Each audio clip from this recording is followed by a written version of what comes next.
ओम नमो भगवते वासुदेवाय। ओम नमो भगवते वासुदेवाय। हम लोगों ने अभी तक सुना कि भगवान श्री कृष्ण द्वारका में प्रवेश कर गए हैं, वह लक्ष्मी अपनी रानियों के संग रह रहे हैं और बड़े सुख से रह रहे हैं। और उनके बारे में सुना यह भी कि अप्राकृत है भगवान, यद्यपि प्राकृत गुणों का संग नहीं करते हैं, लेकिन मूढ़ व्यक्ति इस प्रकार से मानते हैं कि भगवान प्राकृत हैं और संगी हैं, आसक्त हैं। तो अब ये प्रसंग यहाँ पे समाप्त हुआ। अब एक नई बात नहीं, पुरानी बात को फिर से पूछ रहे हैं शौनक ऋषि सूत गोस्वामी जी से। सूत गोस्वामी जी ने कहा था कि मैं परीक्षित महाराज के जन्म और कर्म के बारे में बोलूंगा, किस प्रकार से उनका अद्भुत जन्म कर्म आदि था। तो वो बात आप देख रहे हैं कि कहीं ना कहीं लूज हो गई। कुंती महारानी की प्रार्थनाएं थी और उनको बचाया गया। कुंती महारानी की प्रार्थना याद आ रहा है, परीक्षित महाराज को बचाया गया उत्तरा के गर्भ में, और पांडवों को बचाया गया। फिर उसके बाद कुंती महारानी की प्रार्थना हो गई, फिर विष्णुदेव की प्रार्थना हो गई, फिर उसके बाद भगवान का हस्तिनापुर से जाना हुआ और उसके बाद फिर आना हुआ द्वारका में। तो वो बात मतलब भूल से गए उधर की परीक्षित महाराज का कि बाकी जन्म के और कर्म के बारे में बताऊंगा। और आप ये देख रहे हैं कि कथा से कथा का प्रसव हो रहा है। परीक्षित महाराज के कैसे बचे ये बताया, तो उससे बात क्या निकल के आ गई, पांडव कैसे बचे। फिर पांडव कैसे बचे, तो उसके बाद क्या हो गया, कुंती महारानी कुछ बोली। उसके बाद क्या हुआ, वह युधिष्ठिर महाराज जो है वो दुखी हो गए। तो फिर क्या हुआ, तो उसके बाद विष्णुदेव के पास गए, तो विष्णुदेव ने क्या कहा, उन्होंने ये कहा कि ये मतलब जो प्रार्थना अर्पित करी। तो फिर क्या हुआ, फिर कृष्ण जो है कुछ समय वहां पे रहे, फिर क्या हुआ। ये एक के बाद एक जो है कथा चलती जा रही है। तो काफी इंटरेस्टिंग है। तो लिंक समझ ही रहे होंगे सारे। और हस्तिनापुर गए, तो उसके बाद फिर द्वारका में कब पहुंचे, तो द्वारका में पहुंचे, फिर द्वारका में सारा वर्णन हो गया। तो काफी स्पॉन्टेनियस कथा चल रही है। अगर आप विचार कीजिए तो सूत गोस्वामी जी बड़े स्पॉन्टेनियस वे में कथा कर रहे हैं कि नहीं। कथा कथा का आरंभ तो ऐसा ही है ना, एकदम प्रोटोकॉल में तो कथा होती नहीं कि इसके बाद ये बोलना है, उसके बाद ये बोलना है, ये प्रिपेयर करके आना है। इट्स क्वाइट, समझ रहे, कैन फील दैट। तो अब शौनक ऋषि फिर याद दिला रहे हैं कि फिर वही विषय को कि हम परीक्षित महाराज के जन्म कर्म के बारे में सुनना चाहते हैं। तो शौनक ऋषि अब सूत गोस्वामी से कह रहे हैं, मेरे पीछे बोलिए।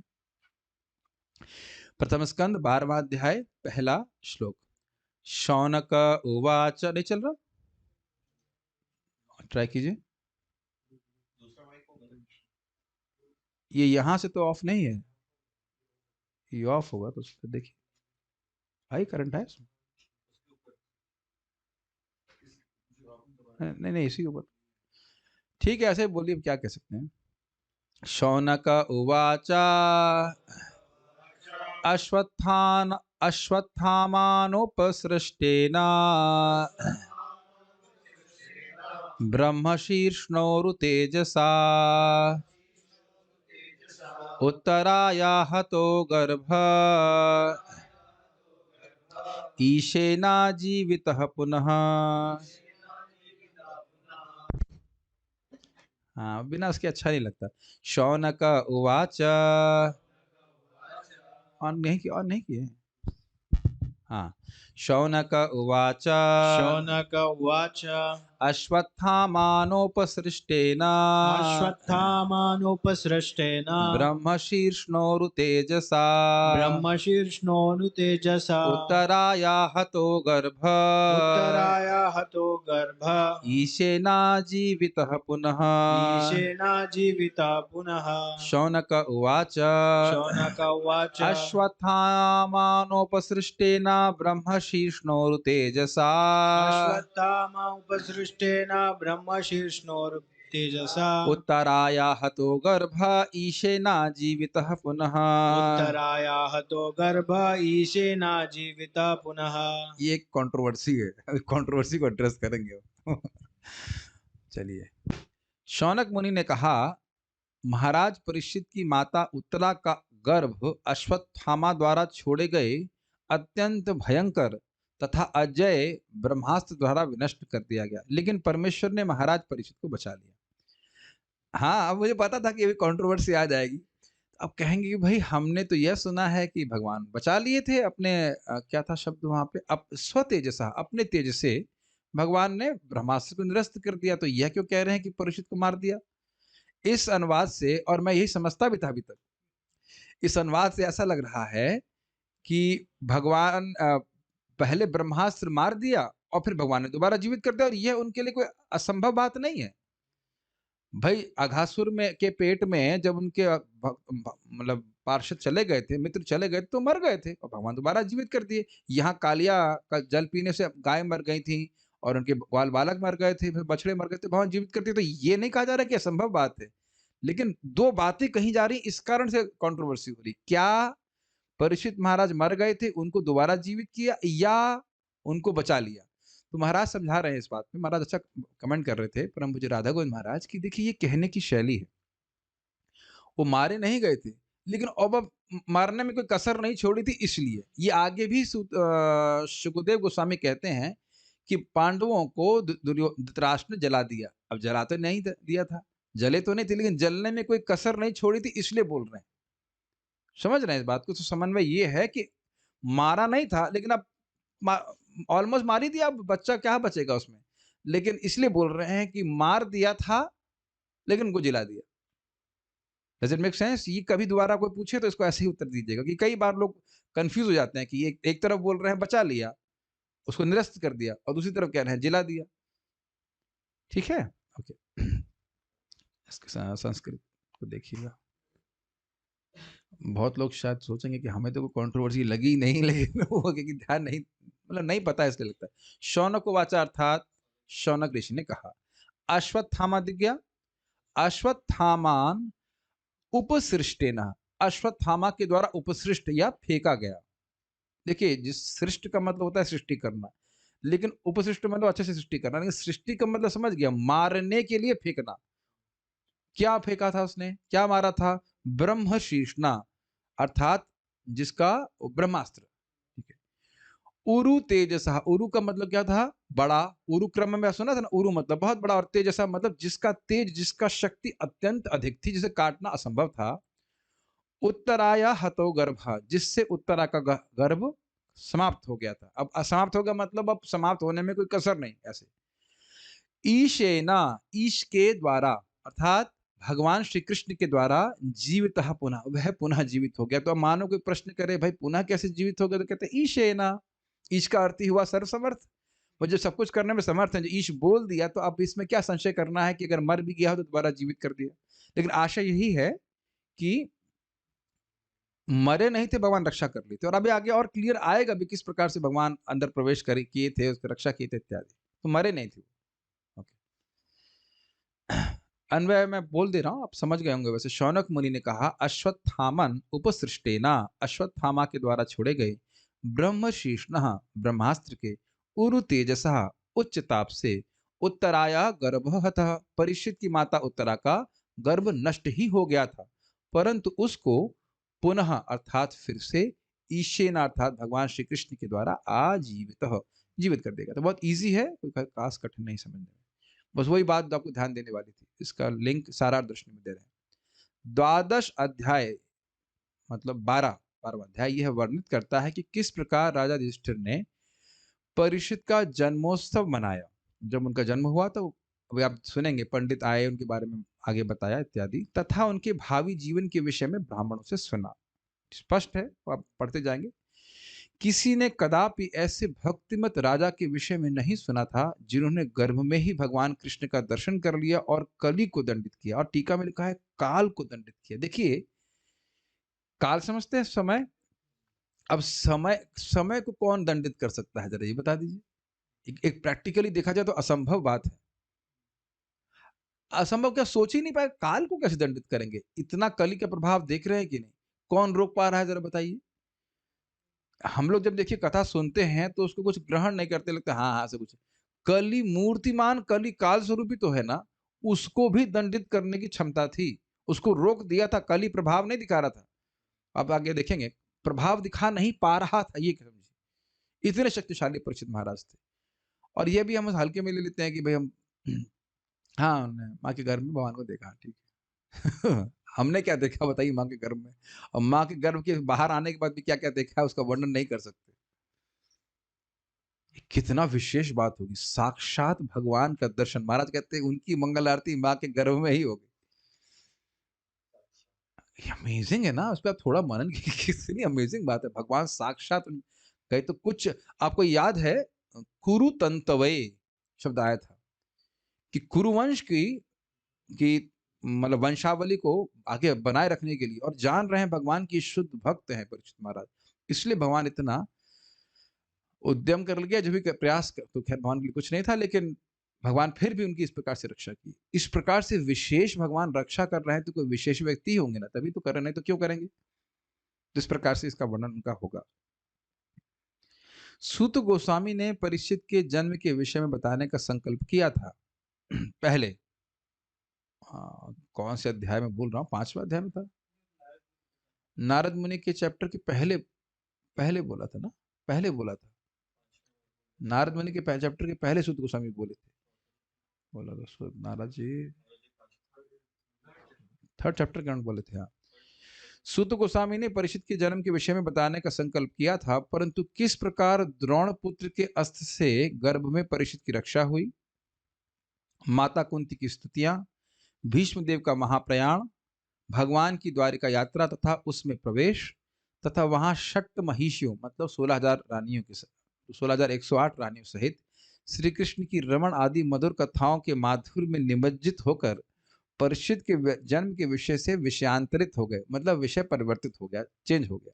आप समझ रहे, मैं बात बोल रहा था, इतना उनको आनंद हो रहा था भगवान का वर्णन करने में। देखिए वह श्लोक जब हमको बोलने में आनंद आ रहा है, विद ऑल आर कंटेमिनेशंस, तब सूत गोस्वामी जो गाने में कितना अच्छा लग रहा होगा, तो आप कल्पना ही कर सकते हैं। तो देखिए ये ध्यान दिया आपने कि सूत गोस्वामी विषय चेंज नहीं किए हैं। अगर शौनक ऋषि नहीं बोले होते तो सूत गोस्वामी जी द्वारका में ही रहते। आपने नोटिस किया यहाँ पे, सूत गोस्वामी विषय चेंज नहीं किए हैं, विषय चेंज कर रहा है कौन, शौनक ऋषि। और अच्छा, ऐसा भी नहीं सोचना चाहिए कि वो बोर हो रहे हैं, लेकिन उनको याद आ गया कि पुरानी बात जो हम सुने थे, वो हम फिर से वो जो प्रश्न किए थे हम सुनना चाहते हैं। समझ रहे हैं इस बात को। तो इतना उनको कथा में आनंदित हो रहे थे कि परीक्षित महाराज के जन्म के विषय में विषयांतरित हो गए, मतलब भूल गए कि इनके बारे में और कुछ बात करना है। क्या सत्संगात मुक्त दो संग हो, अरे क्या सूत गोस्वामी ऐसे नहीं है, कितने आनंद में कथा कर रहे हैं। अतः परीक्षित के जन्म के विषय में सुनने की लालसा करते हुए शौनक जी पुनः विशेष रूप से इसके विषय में प्रश्न करते हैं। स्पष्ट है, उपसृष्टिना अर्थात फेंक कर, फेंकने का मतलब समझना होगा, फेंकने का मतलब ये नहीं कि जैसे मोबाइल फेंक दिया ऐसे कुछ, फेंकने का मतलब है उसका संधान करके छोड़ दिए उनको मारने के लिए, परीक्षित महाराज को मारने। कौन, अश्वत्थामा। तात्पर्य, नैमिषारण्य के वन में एकत्रित हुए ऋषियों ने सूत गोस्वामी से महाराज परीक्षित के जन्म के विषय में प्रश्न किया, लेकिन इस वार्ता के बीच अन्य विषयों की चर्चा की गई, जैसे कि द्रोणपुत्र द्वारा छोड़े गए ब्रह्मास्त्र, अर्जुन द्वारा उसे दंड, रानी कुंती देवी की प्रार्थना, पांडवों द्वारा भीष्मदेव के पास जाना, उनकी प्रार्थनाएं, तत्पश्चात द्वारका के लिए भगवान का प्रस्थान इत्यादि। फिर कृष्ण का द्वारका आना तथा 16,000 रानियों के साथ निवास करने इत्यादि की भी चर्चा की गई।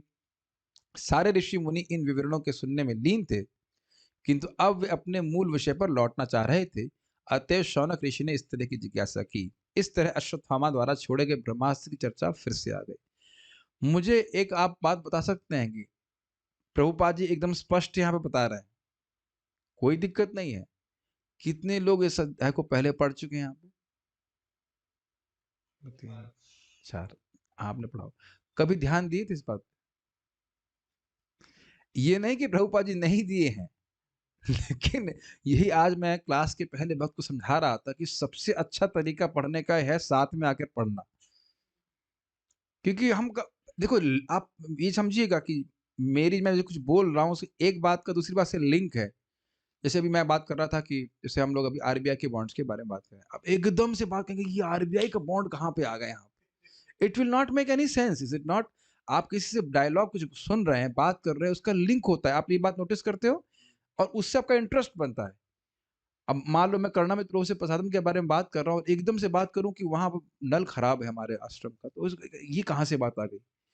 आपने कभी देखा है जब मीटिंग्स होती है लोग एकदम अब्रप्ट कुछ बात करना शुरू कर देते हैं, तो उसमें रुचि नहीं होती है। तो ये बहुत ध्यान से सुनिएगा, ये जो लिंक होते हैं ना, इनसे आपको बहुत रुचि होगी कि हाँ ये कथा का फ्लो किधर जा रहा है। नहीं तो एकदम अब्रप्ट लगेगा ना, शौनक ऋषि एकदम से कैसे बोल दिए, लेकिन एकदम से नहीं बोले हैं। प्लीज इस बात को समझ गए, वो दोनों ही पक्ष। अच्छा, एक और बात देखिएगा कि आप कहो कि सूत गोस्वामी निमज्जित है और बाकी लोग नहीं है क्या? वह भी तो 3-4 चैप्टर में चुपचाप सुन रहे हैं, द्वारका में आ रहे हैं भगवान, हस्तिनापुर में ये है, वो ऐसा तो नहीं है कि वो एकदम अ, बोर हो रहे हो, वो भी आनंद ले रहे हैं कृष्ण कथा का। लेकिन फिर से बात आ गई, यानी आप देख रहे हैं एकदम स्पॉन्टेनियस चल रहा है सब कुछ। है कृष्ण के ही विषय में, लेकिन पूरी तरह से स्पॉन्टेनियस चल रहा है। फिर उनको बात याद आ गई, आपने परीक्षित महाराज के बारे में बोला। अच्छा, एक और आप बात देखिए, कृष्ण के बारे में सुन रहे हैं, इसका अर्थ यह नहीं है कि उनके भक्तों के बारे में नहीं सुनना चाहते। प्रैक्टिकल है कि नहीं? फिर परीक्षित की बात याद आ गई, क्योंकि भगवान और उनके भक्तों की कथा को आप अलग नहीं कर सकते। तो लिंक क्लियर है। अब आगे हम पढ़ते हैं। मानो फिर एक हो उनके मन में कि भाई इतना क्या आग्रह है सुनने का, तो परीक्षित महाराज के गुणों का वर्णन करते हुए पूछ रहे हैं कि भाई कि उनके विषय में कुछ पूछ रहे हैं। उधर देखिए, तस्य अर्थात परीक्षित महाराज, तस्य जन्म महाबुद्धेः तस्य जन्म महाबुद्धेः कर्माणि च महात्मनः कर्माणि च महात्मनः निधनं च यथैवासीत् निधनं च यथैवासीत् सप्रीत्य गतवान् यथा सप्रेत्य गतवान् यथा तस्य जन्म महाबुद्धे कर्माणि च महात्मनः तस्य जन्म महाबुद्धे कर्माणि च महात्मनः निधनं च यथैवासीत् सप्रीत्य गतवान् यथा। निधनं च यथैवासीत् सप्रेत्य गतवान् यथा। बहुत इजी संस्कृत है, लेकिन पहले मैं अनुवाद पढ़ूंगा, इंटरेस्टिंग है। इसको ऑफ ऑन नहीं कीजिए, बेहतर होगा कि आप उसको एक स्टैंड लगा के रख लीजिए, नहीं तो वो रिकॉर्डिंग में खट खुट ऐसे आता है। अत्यंत बुद्धिमान तथा महान भक्त महाराज परीक्षित जिस उस गर्भ से कैसे उत्पन्न हुए, उनकी मृत्यु किस तरह हुई, और मृत्यु के बाद उन्होंने कौन सी गति प्राप्त की। संस्कृत देखिएगा। तस्य जन्म, तस्य अर्थात, तस्य का अर्थ क्या होता है पहले समझिए, उनका या उसका। तो उनका यहाँ पे क्या है कंटेक्स्ट में, परीक्षित महाराज। बहुत अच्छा। तस्य जन्म, उनका जन्म, यथैव आसीत, यहां पकड़ेगा, यथैव आसीत को जोड़ते चले जाइए। तस्य जन्म यथा एव आसीत, जिस प्रकार से, यथैव यथावत, जैसा उनका जन्म हुआ वैसा बताइए। आगे आएगा अन्वय में बात आएगी कि हमको बताइए, तो हमको बताइए अगले श्लोक से लेकर आपको पकड़ना पड़ेगा। तस्य जन्म यथैवासीत, तस्य कर्माणि च यथैव आसन, तस्य निधनम च यथैवासीत। ये तो आप लोग कोई नई बात नहीं कह रहा हूं, संस्कृत में इस प्रकार से आपने कई बार देखा है, एक शब्द है उसको हर जगह लगाना पड़ेगा। नहीं तो तस्य जन्म का मतलब क्या हुआ बताओ, उनका जन्म। तो उसका क्या मतलब हुआ, इसीलिए प्रपाद अनुवाद कर रहे हैं कि उनका जन्म कैसे हुआ। समझ रहे हैं? तस्य जन्म यथैव आसीत, किस प्रकार से उनका जन्म हुआ। भगवान ने रक्षा तो कर ली, जन्म कैसा हुआ वो भी कुछ विलक्षण होगा भाई। जब माँ के गर्भ में इस प्रकार की रक्षा हो रही है तो जन्म भी विशेष हुआ होगा। ठीक है, एक चीज। अच्छा, उसके बाद कर्माणि, कर्माणि शब्द यहाँ बहुवचन में, कोई एक कर्म थोड़ा ना किए, बहुत से कर्म किए होंगे, तो वह भी बताइए। ठीक है। अच्छा, सुना होगा हमने, पूत के पांव पालने में दिखते हैं, तो जन्म से ग्रहण करना हो कि बचपन से ही वह कुछ विशेष रहे होंगे, जिसे समझ लिया गया हो कि आगे बहुत बड़े भक्त होने वाले हैं। और कर्माणि का अर्थ बड़ा स्पष्ट समझ में आ रहा है। कर्माणि का अर्थ है, पानी मत दीजिए पानी तो पीने दीजिए। तो कर्माणि का अर्थ है उनकी अद्भुत कर्म, जैसे भी वो पता ना, कली को दंड देना, और हाँ, सुखदेव गोस्वामी के द्वारा उनको कथा कहा जाना। उसके पीछे भी कितनी सुंदर कथा है, उनको शाप मिला, लेकिन शाप के पीछे भगवान का ही इच्छा थी। वो सब आप थोड़ा बहुत जानते हैं, वो सारे कर्म इसमें जोड़ लेने चाहिए। और क्या ये अद्भुत बात नहीं है? हम तो यहाँ 1 घंटे क्लास में 5 बार पानी पीते हैं, बिना पानी पिए बिना सोए 7 दिन कथा सुनना, ये कोई अद्भुत बात नहीं लग रही आपको? और उसमें भी हमको पूरा सुनाइए, हमको पूरा सुनाइए। 10th कैंटो में कह रहे हैं हमको पूरी कथा सुनाइए, डिटेल में सुनाइए। मरने का कोई डर नहीं। आप प्रथम स्कंद में देखिए, कहते हैं हमको कोई डर नहीं, आप कथा सुनाइए, हमें मरने का भी डर नहीं है। तक्षक आए, काटे, कुछ भी करे, ये क्या विशेष कर्म नहीं है? बताइए। कर्म का मतलब एकदम अद्भुत लीला है, तो वो सब बताइए। और निधनम चैव, निधनम निधनम, कैसे उनका निधन हुआ, कैसे वो शरीर छोड़े, यह बताइए। ये भी बड़ा इंटरेस्टिंग है कि कौन क्या अंते अंते नारायण, किस प्रकार से भक्त शरीर छोड़ना, ये भी बड़ा रोचक होता है। हम सुनते नहीं नरोत्तम दास ठाकुर जी के बारे में, शिला प्रभुपाद जी के बारे में, तो बड़ा प्रेरणा मिलती, देखो किस प्रकार से शरीर छोड़ा उन्होंने। ठीक है। और सप्रेत्य गतवान, देखिए प्रेत्य का अर्थ समझिएगा। प्रेत समझते हैं पहले बताइए? ये शब्द कई बार आएगा और गीता में भी आएगा। प्रेत का अर्थ समझ में आता है? प्रेत कौन होता है? प्रेत गति कब प्राप्त होती है? मृत्यु के बाद, ठीक है। तो प्रेत्य का अर्थ हुआ कि मृत्यु के बाद जो गति है उसे प्रेत्य कहा जाएगा। ये नहीं कि वो प्रेत बन गए लेकिन प्रेत बनेगा व्यक्ति तभी। ऐसा तो नहीं है कि भाई बीटेक करके व्यक्ति प्रेत बीटेक प्रेत तो होता नहीं। हम तो आंखों से देखे, एक व्यक्ति पे भूत तार रहे थे तो बोला, कौन है तेरा नाम क्या है? बोल, मैं भीकू बोला हूँ फिर वो आंखों से देखा सही में, तो प्रेत था। और वो कैसे बन गया? कहता है वो मैं गाड़ी के नीचे आके मर गया। तो मैंने कहा देखो ये भूत भी अज्ञान में है भाई, तू अगर मर गया तो बोल कैसे रहा है भूत को भी अज्ञान है। इंटरेस्टिंग बात है, मैं कार के नीचे आके मर गया था, तो ये तो बोल कैसे रहा है? यानी मर तो आत्मा को भी शक्ति नहीं है, लेकिन वो उसको गीता क्लास नहीं पता थी तो एनीवेज, प्रेत्य समझना, ये गीता में भी शब्द आएगा कई बार। प्रेत्य आएगा, नाचा प्रेत्य इहा, नहीं उपेत्य नहीं, प्रेत्य प्रेत्य मतलब क्या है कि यह शास्त्र विधि से जो वाला श्लोक में है, हाँ, एक ही है। उसके आगे पीछे कहीं श्लोक है कि जो व्यक्ति शास्त्र का पालन नहीं करता ये काम, अरे भाई पता है, लेकिन एक जगह गीता का श्लोक है, न च इह न प्रेत्य, यहाँ ना इस जगत में व्यक्ति सुखी रहता है, न प्रेत्य, न प्रेत बनने के बाद नहीं, प्रेत बनने के बाद नहीं, मृत्यु के बाद आशा। कुछ तो है, अभी शब्द याद नहीं आ रहा, लेकिन शब्द आशा यही था कि इस जगत में भी सुखी नहीं रहेगा जीते जी, और प्रेत्य न प्रेत्य न तू प्रेत्य, तो प्रेत्य का अर्थ समझ में आ रहा है? मरने के बाद। तो कहने सब प्रेत्य गतवान, तब प्रेत बन के नहीं, मृत्यु के बाद वो कहाँ गए? क्या कृष्ण के पास पहुंचे कि नहीं पहुंचे, यह भी बताइए, ठीक है? तब जरा देखिए। और अच्छा, ऐसा क्यों पूछ रहे थे? कह रहे महाबुद्धि, अर्थात अत्यंत महान बुद्धि वाले थे। और महात्मा का अर्थ बड़ा सुंदर ले गया है, महत है भगवान श्री कृष्ण। महात्मा का अर्थ है महान भक्त। क्यों?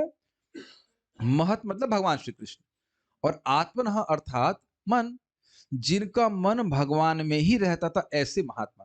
आप भी कुछ पूछ रहे थे, चाहे महात्मा का अर्थ या कुछ महामना का अर्थ पूछ रहे थे, तो वही महामना महात्मना सब यही है। महात्मानस्तु माम पार्थ देवीं प्रकृति आश्रिता भजन्ति अनन्य मनसो ज्ञात्वा भूतादिमव्यम। समझ में आया महात्मना का अर्थ? जिनका मन, हाँ, जिनका मन केवल भगवान में ही जाता है। हाँ, असत अश्रद्धया हुतम दप्तम तप्तम तपस्तप्तम कृतम च यत् असत इत्युच्यते पार्थ न च तत्प्रीत्यनो। यह मतलब कोई व्यक्ति अश्रद्धा से कोई यज्ञ कर रहा है, कोई दान कर रहा है, तपस्या कर रहा है, जो कुछ भी कर रहा है, श्रद्धा नहीं है तो उसको असत माना जाता है, तो इस जगत में भी फलीभूत नहीं होता, और प्रेत्य, प्रेत बनने के बाद या मतलब मृत्यु के बाद भी कोई लाभ नहीं होता। तो ये श्लोक था भगवद गीता 17.28। तो प्रेत्य कर समझ गए ना? प्रेत्य मतलब शरीर छोड़ने के बाद। समझ में आया? तस्य जन्म महाबुद्धि, उन महाबुद्धिमान, महाबुद्धि का अर्थ भी क्या है? महाबुद्धि का भी हम देखो कैसे प्रोसेस करेंगे। हाँ जरूर, वो इंजीनियरिंग बड़े तेज होंगे, राजा के रूप में तेज होंगे, नहीं। महाबुद्धि का अर्थ है परम विवेकी, क्या जगत में सार है वह पकड़ने वाले, ये बुद्धिवाद। दिस इज वेरी इंपॉर्टेंट कि अर्थ क्या समझ ग्रहण करना होगा। इस जगत में बहुत सारे साइंटिस्ट हैं, वो सब उनको बोलेंगे महाबुद्धि ना, महाबुद्धू, महाबुद्धू बोलेंगे, महाबुद्धि नहीं बोलेंगे। परम विवेकी, जगत में सार वस्तु क्या है ये जो समझा, उसके पास सच्ची बुद्धि है, विवेक। तो वे ऐसे महाबुद्धिमान थे। उनके कर्मों के बारे में बताइए। महात्मा अर्थात भगवान के अनन्य भक्त थे, मन उनका भगवान में ही लगा रहता था। निधनम च यथैवासीत, जिस प्रकार से उनका निधन हुआ, सब प्रेत्य गतवान था, और किस प्रकार से वह शरीर छोड़ने के बाद कहां कौन सी गति प्राप्त की, यह बताइए। तो ये तो भक्तों के बारे में भक्त जानना ही चाहते हैं, तो इसलिए उनकी इच्छा है। जैसे आपको याद हो, नारद जी के बारे में बताया अपने बारे में, तो नारद जी के बारे में और सुनना चाहे व्यासदेव जी कि आप पिछले कल्प में आप क्या करते थे, क्या किया, आपकी बुद्धि कैसे नष्ट नहीं हुई, याद आ रहा है आपको? काल सब कुछ नष्ट करने वाला है और आप कल्प बीत गया और आपकी बुद्धि नष्ट नहीं हुई, ऐसा क्या किया? आपके जो विप्र या जो आपको ज्ञान दिए थे उनके चले जाने के बाद आपने क्या किया? देखिए बहुत सारे प्रश्न किए थे। तो वहां टीका में आचार्य ने बताया कि भक्त लोग अन्य भक्तों के बारे में सुनने में इच्छुक रहते हैं, कैसे भजन किया, निंदा नहीं करते हैं लेकिन कैसे भजन करके सिद्ध हुए, नहीं पूछेंगे आप। अब इस जगत में ही आप किसी भक्त को देख लीजिए, अच्छे से भक्ति कर रहे हैं, तो आप पूछेगा ना भक्ति आप कैसे प्रगति किए, not just not in a poking way, मतलब एक इंक्विजिटिवनेस रहती है। तो शौनक ऋषि यहाँ पे परीक्षित महाराज के बारे में सुनना चाहते। ठीक है। शौनक ऋषि सुनना चाहते हैं और बाकी लोग नहीं सुनना चाहते हैं। वो अभी आगे आएगा, अभी क्लियर हो जाएगा। अन्वय देख लीजिए। तस्य महाबुद्धे, उन महाराज परीक्षित का जो अत्यंत बुद्धिमान थे एवं महात्मना, महान भक्त थे, उनका जन्म यथा आसीत, जन्म जिस प्रकार हुआ एकदम हिंदी जैसा है, बहुत ही उसी। आसीत मतलब पास्ट टेंस में हुआ। कर्माणि च यथा आसन, आसन यहां सप्लाई किया गया है अन्वय पूरा करने के लिए। उनके कर्म जिस प्रकार थे, जरूरी नहीं कि जन्म अच्छा हो तो कर्म भी अच्छा हो, ये व्याख्या करने की जरूरत नहीं। निधनम च यथैवासीत, और उनका निधन जिस प्रकार था, यह भी बड़ा विशेष है, वो तो आप 12वें स्कंद में सुनेंगे, बड़ा विशेष है, बहुत विशेष है। ये सब बहुत बहुत इंटरेस्टिंग है एक्चुअली। सह प्रीत्या, और वे मृत्यु के पश्चात यथा गंतवान, जिस गंतव्य को प्राप्त हुए, ये गंतव्य समझते हैं जहां जाना, जगती स्थान को प्राप्त हुए, तद इदम श्रोतुम इच्छामः, वह सब हम सुनने की इच्छा रखने वाले। तो हमारे एक एडिटर अभी नए हैं, तो कहे प्रभु जी एक्स्ट्रा जोड़ दिया गया है। हमने कहा एक्स्ट्रा नहीं जोड़ा गया है, अभी नए हैं हमारे, अभी एडिटिंग टीम में नए आए, वो सोच रहे प्रभु जी एक्स्ट्रा है, ये एक्स्ट्रा नहीं है, ये अगले श्लोक से इस श्लोक का अन्वय रखा गया है। ये कोई पहली बार नहीं हो रहा है, कई बार 2-3 श्लोकों का अन्वय एक साथ रखा जाता है। नहीं तो इसको हटा दीजिए तो उसका क्या मतलब है, कुछ सेंस नहीं समझ में आ रहा है। तो हम सुनना चाहते हैं वो अगले श्लोक से ग्रहण करना पड़ेगा, समझे ना। ये बात अभी अगले श्लोक में आप देखने, तद इदम, वह सब। अब आप देख लीजिए इसमें उनकी उत्कंठा सूचित हो रही कि नहीं, कोई कर्म ना छोड़िए, ऐसा कहना चाहते हैं। परीक्षित महाराज के सारे कर्म बता दीजिए, जन्म के बारे में डिटेल में बताइए। Attention to details symptoms of love, रुचि से सुन रहे हैं खूब।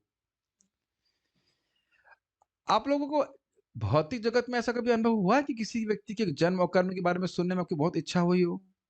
ऐसा नहीं हुआ? नहीं, नहीं, मैं सीरियसली बोल रहा हूँ। मेरी दादी अपने बाबा जी, अपने पिता के बारे में बड़ी रुचि से बताती थी। हमारे पापा ऐसे थे और वैसे करते थे, और हम लोग बड़े रुचि से सुनते थे।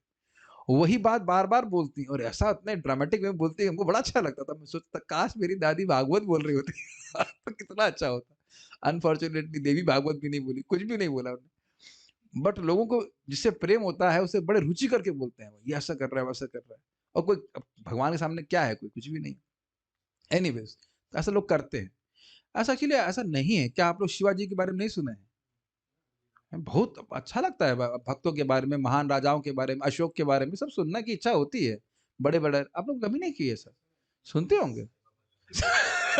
ठीक है, ठीक, साईं बाबा। ठीक ठीक है। कि जिसको भी हम महान मानते हैं, उनको हम उनके बारे में सुनना चाहते हैं। लोग पढ़ते, यहाँ तक लोग हिटलर के बारे में पढ़ते हैं कि कैसे जन्म हुआ, कर्म हुआ। तो अब परीक्षित महाराज की महिमा वो सुन चुके हैं, तो उनके बारे में तद इदम, तद मतलब वो, और इदम यह सब जो हमने पढ़ा, सब कुछ छोड़िए मत, सब बताना ही। श्रोतुम इच्छामा, अब बोली कोई कहे मुझे सुनने की इच्छा रखने वाले हैं, और इच्छामा सब यहाँ पे जो है बहुवचन, हम सब सुनना चाहते हैं। अब मान लो कि सूत गोस्वामी कहें भाई आप सुनना चाहते हो, अन्यों को भी तो कुछ ओपिनियन ले लीजिए, तो सबकी तरफ से बोल रहे हैं हम सब सुनना चाहते हैं। इसको थोड़ा समझने का प्रयास कीजिए। कभी कभी लोग जब कंप्लेन करना होता है, तो आपने देखा इस तरह का प्रयोग करते हैं। कोई इस बात से, कोई इस प्रशासन से संतुष्ट नहीं है, वो खुद संतुष्ट नहीं है, लेकिन सबको जोड़ लेता है। आपने देखा नहीं ऐसे कई बार लोग बोलते हैं। हम, कोई भी इस बात को समर्थन नहीं करेगा, वो भले वो उसका खुद व्यक्तिगत ओपिनियन होगा। तो इस तरह से पॉजिटिव वे में कह रहे हैं, तद इदम श्रोतुमिच्छामा, कुछ समझ रहे हैं इस बात को, बोल रहे हैं शौनक ऋषि, लेकिन सबको साथ लेके बोल रहे हैं। तो कहेंगे अन्य को बोलने का मौका क्यों नहीं दिया? तो महाराज इसमें विनोद करते हुए कहते हैं, अब हर व्यक्ति बोलता I have a question, I have a question, तो 88,000 क्वेश्चन आ जाते। तो उनके संग में आप पहले सुन चुके हैं वृद्धा कुलपति बृहद्वर्चः, वह वह सबसे सिरमौर थे, भगवान के भक्त थे, तो उन्हीं को चुना गया था, वही बोल रहे। तो ग्रहण करें ना कि सभी की इच्छा थी, कोई भाग वहां से भाग नहीं रहा था, क्या परीक्षित महाराज के मतलब सुनना है ऐसे नहीं। क्लियर? पढ़ेंगे आगे।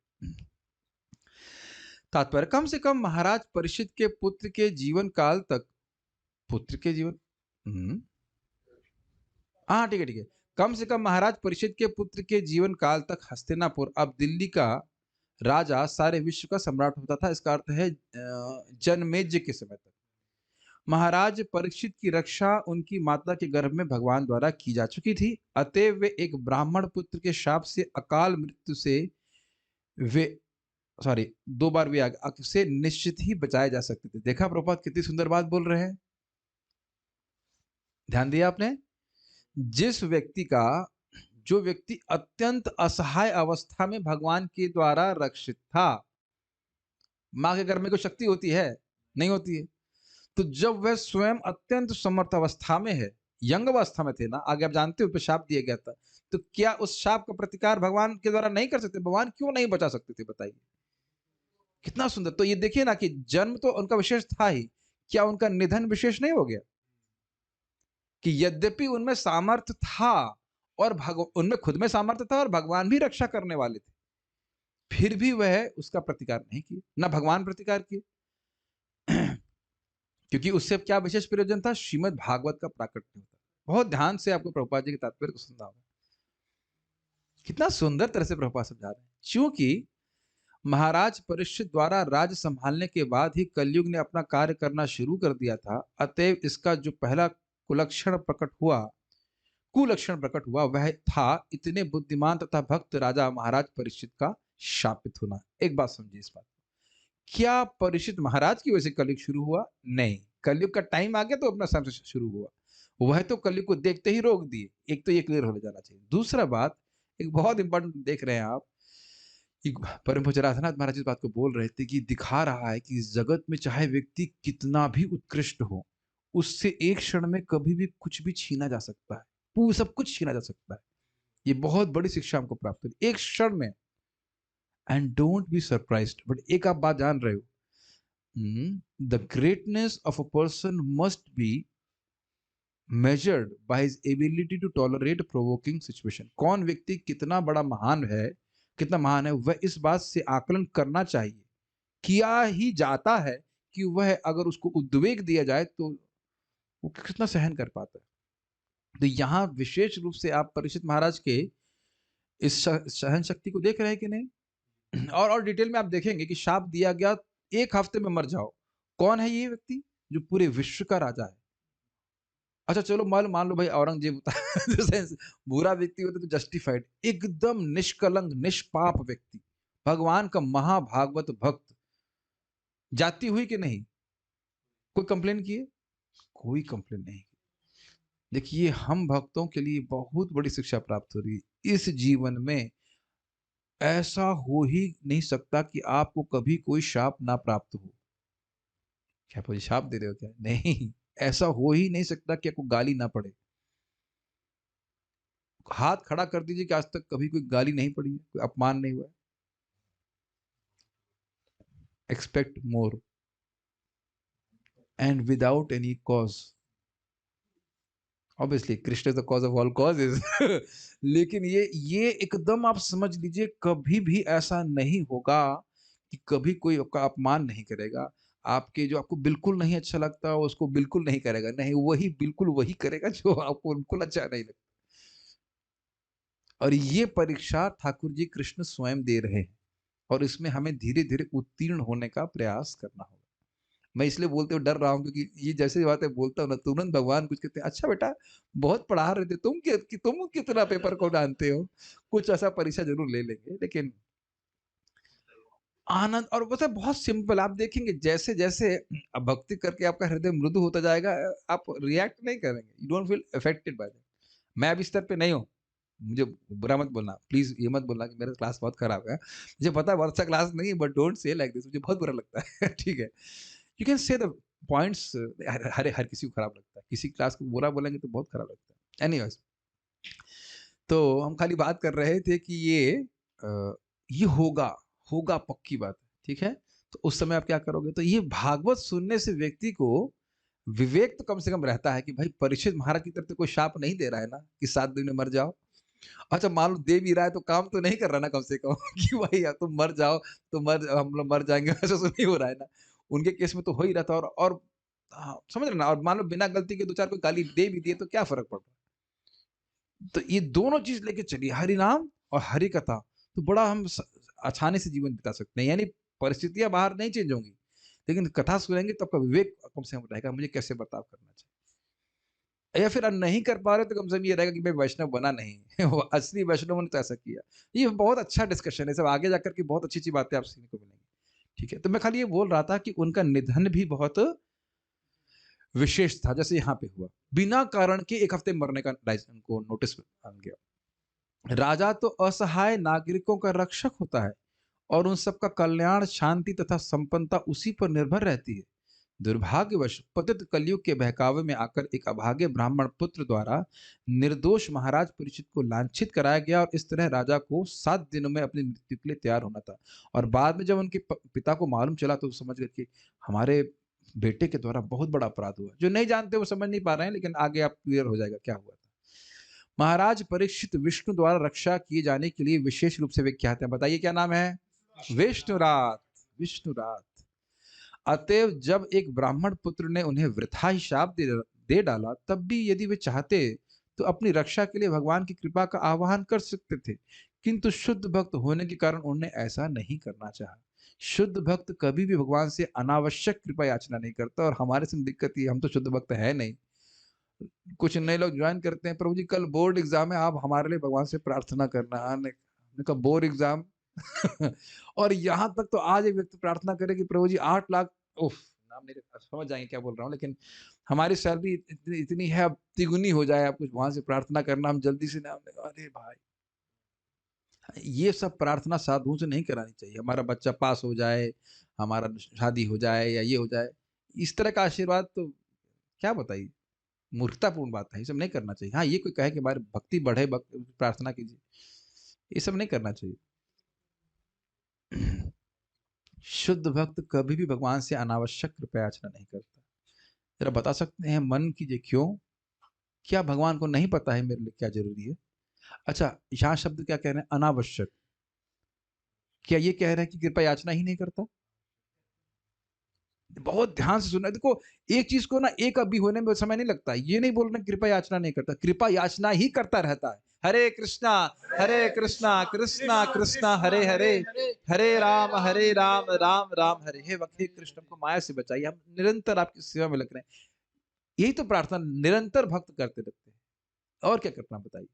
लेकिन अनावश्यक प्रार्थना नहीं करते। अब अनावश्यक क्या है, वह डिपेंड करता है कि हमारी भक्ति में प्रगति कितनी है। अपने शरीर की रक्षा की प्रार्थना भी नहीं करना,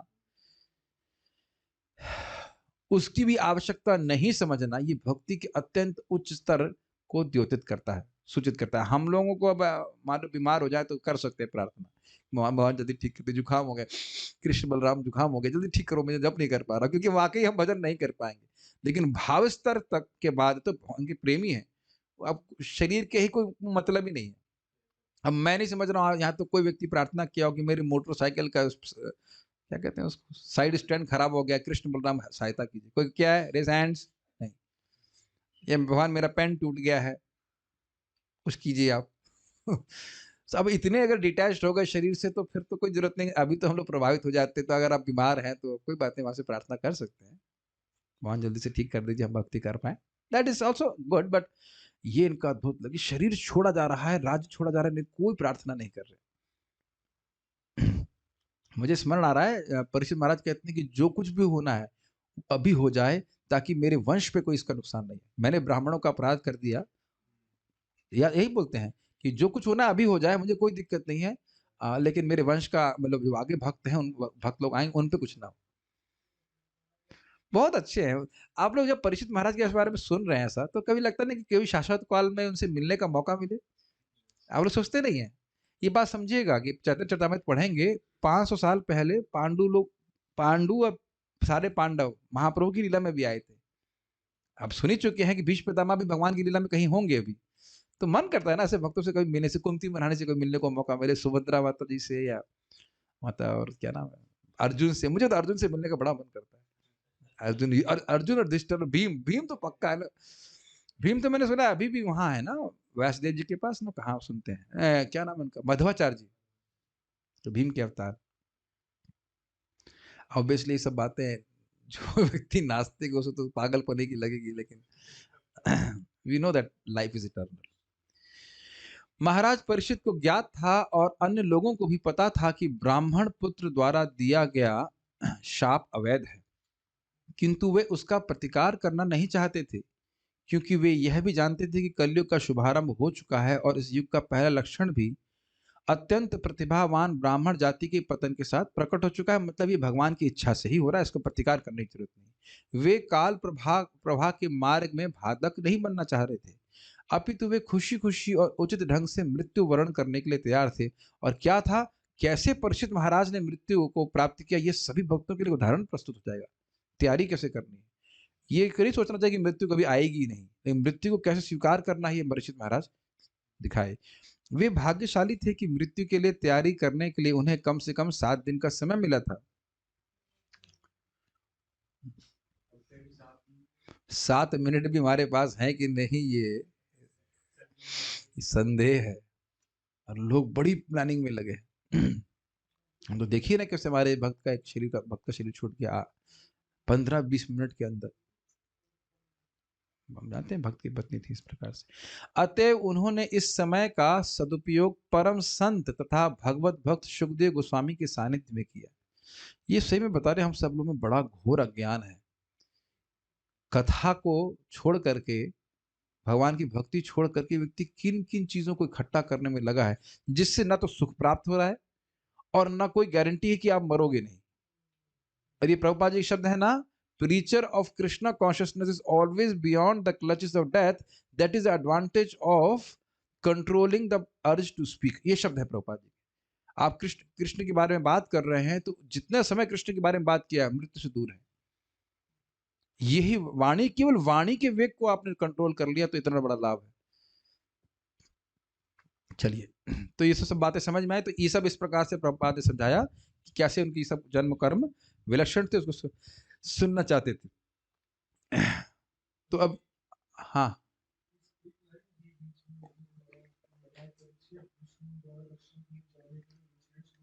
विशेष रूप से विष्णु द्वारा रक्षित थे। हाँ, विष्णु रात उनका नाम था, विष्णु रात। भाई विष्णु मतलब भगवान कृष्ण, तो भगवान कृष्ण के द्वारा रक्षित थे कि नहीं? भगवान के शुद्ध भक्त थे। जैसे आप आगे सुनेंगे, अम्बरीश महाराज की रक्षा स्वयं भगवान सुदर्शन द्वारा कराते थे। सुदर्शन मूर्तिमान रूप में वहां रहते थे और उनकी रक्षा करते थे। तो इसी प्रकार से परीक्षित महाराज भी भगवान के द्वारा सीधे रक्षित थे, तो इसलिए उनका एक नाम विष्णु रात भी है। तो कोई शाप उनको छू नहीं सकता था, लेकिन उन्होंने स्वीकार किया इस प्रकार से। चलिए, अब सूत गोस्वामी जी महाराज बड़े विनोद में कहते हैं, सूत गोस्वामी जी मानो कहें आज्ञा दे रहे हैं, ऑर्डर दे रहे हैं हमको, तो कहते नहीं, ऑर्डर नहीं दे रहे, रिक्वेस्ट कर रहे हैं। बड़े स्टाइल से महाराज कहते हैं, ये ऑर्डर नहीं दे रहे हैं, रिक्वेस्ट कर रहे हैं। तो रिक्वेस्ट कर रहे हैं, उसको श्लोक से सूचित करें, उसके बाद सूत गोस्वामी बोलेंगे, तो श्लोक बोल के हम रुकेंगे।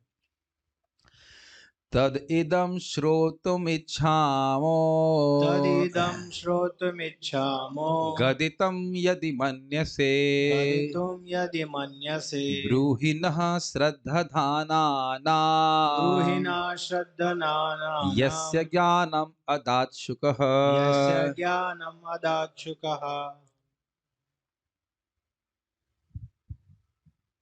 हम सभी अत्यंत आदर पूर्वक उनके यानी महाराज परीक्षित के विषय में सुनना चाहते हैं, जिन्हें सुखदेव गोस्वामी ने दिव्य ज्ञान प्रदान किया। कृपया हमें इस विषय में बताएं। और सुंदर है, देखिए, तद इदम श्रोतुमिच्छामो, इसको हमने बोरो किया था ना पिछले श्लोक में। तद इदम, तद मतलब वह सब, वह सब मतलब वो जन्म कर्म निधन और मरने के बाद क्या गति प्राप्त हुई, ये 4 चीजों के बारे में इदम, वह सब यह सुनना चाहते हैं। जो हमने पूछा अभी, वह सब हम श्रोतुम इच्छामो, हम सब सुनना चाहते हैं। समझ गए? हम सबको एक साथ लेकर के 88,000 लोगों को लेकर के बोल रहे कि हम सुनना चाहते हैं। गदितुम, भाई गदितुम को मतलब बोला जाए यदि मन से, मतलब आप ये मानते, यदि आप मानते हैं कि बोलना हो जाना उचित है, वैसे बड़ी गुह्य बातें हैं, कोई कह देगा हम आपके सामने नहीं बोलेंगे, इसलिए बड़े नम्रता से बोले। जरा ध्यान दीजिए कि बोल कौन रहा है? शौनक ऋषि। उम्र किसकी बड़ी है, सूत गोस्वामी की, शौनक ऋषि की?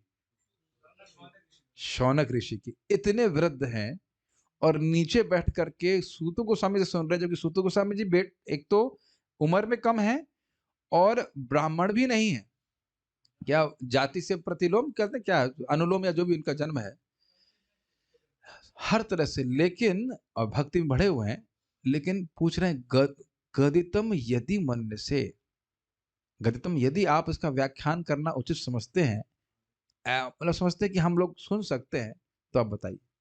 कितना देखिए एक व्यवहार कितना सुंदर है। ब्रूहि नः, गदितम का अर्थ यदि, जिसको बोला जाया जाना चाहिए, और ब्रूहि मतलब बोलिए, नः मतलब हमसे। क्यों बोले भाई? तो कह रहे श्रद्धाना नाम, क्योंकि हम श्रद्धा से युक्त हैं, हम सब लोग। अब बड़ा इंटरेस्टिंग है, श्रद्धा का अर्थ थोड़ा समझ लीजिए। श्रद्धा मतलब ये बहुत अच्छी वस्तु है, परम आदर है हमारा इस विषय में, इसलिए सुनना चाहते हैं। समझ में आया श्रद्धा का मतलब? ये हम पहले भी बता चुके हैं। जीव गोस्वामी इसको बड़ा स्पष्ट करते हैं, आदर बुद्धि, कि भाई ये कथा बहुत इंपॉर्टेंट है, हम इसको सुनना चाहते हैं, इसे बताइए। देख रहे हैं ज्ञान कैसा हो रहा है यहाँ पे ट्रांसफर। ऐसा नहीं टीचर आपको फीस दिया है ना, ना इतने क्यों इच्छुक है? तो कह रहे यस्य, यस्य मतलब उन परीक्षित महाराज को ज्ञानम अर्थात भगवान का ज्ञान, भक्ति का ज्ञान, अदात दिया।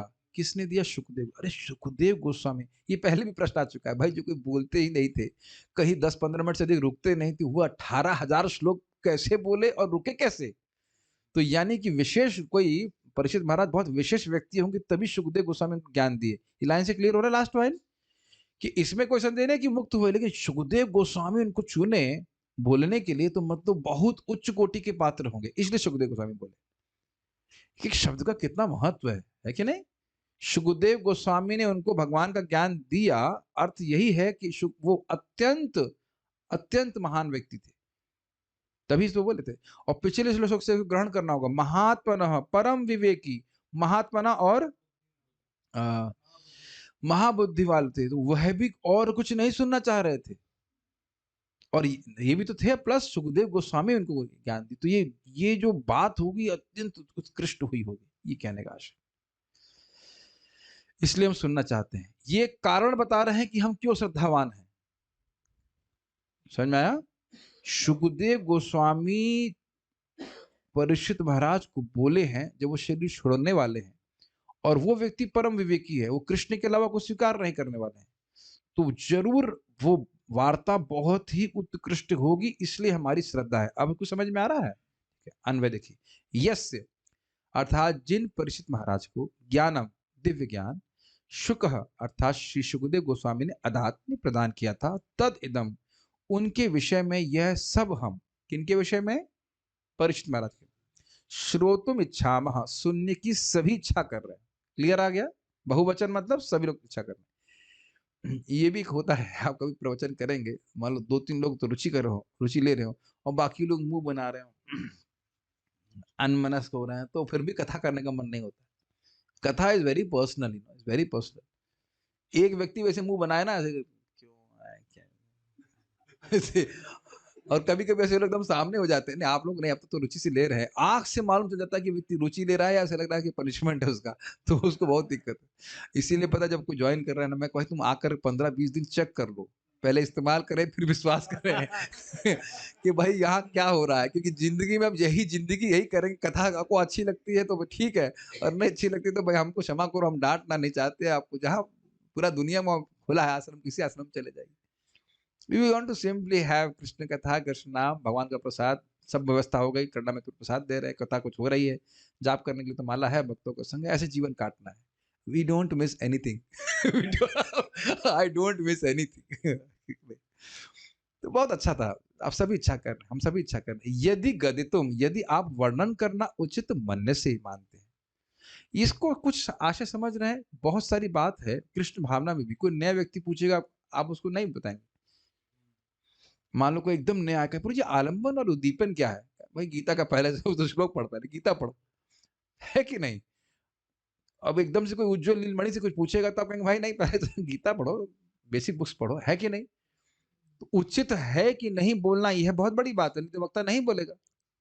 ठीक है, तो कह रहे यदि मानते, कितना आदर कितने सम्मान से पूछ रहे। तदा, तो ये सप्लाई किया, तदा श्रद्धानाम न ब्रूहि, श्रद्धा से संपन्न हम सब लोगों को, न मतलब हम सब लोगों को आप सुनाए। इस प्रकार से बड़े प्रेम से पूछ रहे हैं। आगे देखिए श्रीधरी, वे परीक्षित मृत्यु के पश्चात जिस तरह से मुक्ति प्राप्ति के उसे आप बतलाएं, ये मेरी प्रार्थना है। ये दोनों दूसरे तीसरे दोनों का एक साथ टीका रखी गई। यही मेरी प्रार्थना है, न कि मैं आपको आज्ञा दे रहा हूं। क्लियर आ गया? ठीक है, अब वो समझ में आया, दोनों को एक साथ लेंगे तो समझ में आ रहा है। आज्ञा नहीं दे रहा हूं, रिक्वेस्ट कर रहा हूं। यदि उसे आप कहने योग्य समझे तो कृपा करके बताइए। गरितम यदि मन्य से, उसको सुनने की इच्छा इसलिए है, श्रद्धा इसलिए है कि राजा परीक्षित को श्री सुखदेव ने ज्ञानोपदेश दिए थे। इतना ज्ञानोपदेश दिया था, मतलब समझ लेना चाहिए कि वो वार्ता बहुत विशेष होगी। जब बहुत उत्कृष्ट व्यक्ति दो वो बात करेंगे तो लौकी के प्राइस के बारे में बात नहीं करेंगे। प्रभुपाद जी से बोलते हैं कि भाई अर्जुन और भगवान कृष्ण बात कर रहे हैं तो शेयर्स के बारे में बात नहीं करेंगे, और शेयर मार्केट में गीता के बारे में कोई बात नहीं करेगा। बहुत अच्छी बात बोलते हैं। उत्कृष्ट व्यक्ति आपस में बात करते हैं तो उसको सुनने के लिए बहुत इच्छुक होते हैं लोग। तो यहाँ समझना चाहिए कि परीक्षित महाराज के बारे में क्या शब्द था? महाबुद्धे और महात्मना, जिनका मन केवल कृष्ण में जा रहा था, यानी केवल प्योर कृष्ण कथा ही हुई होगी, इसलिए वो सुनने के लिए बहुत इच्छुक हैं। यदि कृष्ण कथा यदि प्रगायताम, कुछ शब्द था कि आगे पिछले भी शौनक ऋषि बोल चुके हैं, भाई कृष्ण कथा इससे निकलती हो तो बोलिए। तो they are also very selective. और वह भी बोल चुके हैं कि वयम तु ना वितृप्याम इत्यादि, यानी कि वह भी रसज्ञ हैं कृष्ण कथा के, और यज्ञ इत्यादि बंद करके सुन रहे हैं, तो केवल कृष्ण कथा ही सुनना चाहते हैं। ये सब बात समझ में आ रही है? तो सुखदेव गोस्वामी जी बोले होंगे तो जरूर बड़ी विशेष बात बोलेंगे, हमें सुनाइए, हमें बताइए। ठीक, बाल प्रबोधनी ये गिद्धर जी की है, उसको हम इंक्लूड करेंगे। अब देखिए थोड़ा सा फ्लेवर दे दें। ये बात तो जो ये क्या करते हैं, श्रीधर स्वामी की टीका को ही एक्सपैंड करते हैं, बड़ा रोचक। तो ये तो इन्होंने इतना बोल दिया जो श्रीधर स्वामी बोल रहे, ये बोले, अब एक्स्ट्रा क्या बोले मैं दिख रहा हूँ। बाल प्रबोधनी ये श्लोक है भगवद गीता का 4.39। श्रद्धावान लभते ज्ञानम तत्परः संयतेन्द्रियः।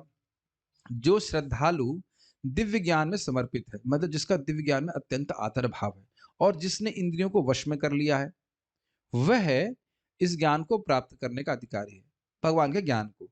तो इस शास्त्र के वचन के अनुसार, यानी भगवद गीता के वचन के अनुसार, श्रवण में अपने अधिकार को सूचित करने के लिए कहते हैं श्रद्धाना नाम, अर्थात श्रवण आदि में उनकी श्रद्धा थी। ये बात समझ में आया? ये समझ में आ रहा है क्या कह रहे हैं? भगवान, इस शास्त्र का वचन है कि जो श्रद्धालु है वही आध्यात्मिक ज्ञान का अधिकारी होता है।